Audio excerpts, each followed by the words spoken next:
ito talaga yun eh. A Savior has come and has redeemed you from your most implicating sins and mistakes. At hindi ka lang niya niligtas sa lahat ng pagkakamali, lahat ng kasalanan, lahat ng kabulustugang ginawa mo sa buhay mo, pero may bonus pa.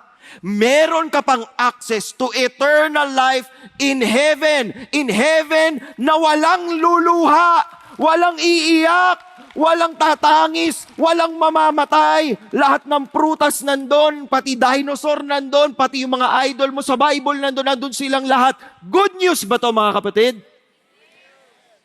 Kung good news pala yan, dapat binabalita sa iba yan. Yung sinagot nga kayo ng jowa nyo, di ba? Binalita mo sa buong Facebook Di ba? Meron akong disciple nitong weekend lang. Nag-post may jowa na ako. Duet pa silang dalawa paramihan sila ng likes.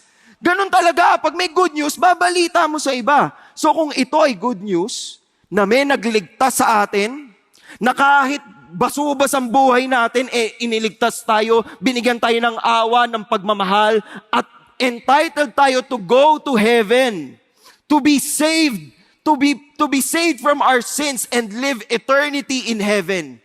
Sa palagay nyo, good news yon? Is that good news? Parang konti lang. Good news ba yon? Yes! Amen, amen. Ayan. So tingnan natin anong sinabi ni Paul. Pinreach niya po ito sa kanila.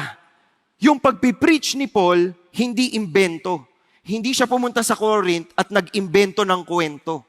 Pag sinabi mong preach, yung gelitso, ang ibig sabihin nun, yung totoo, pinoproklama mo. Pinapaalam mo sa kanila kung ano yung totoong nangyari.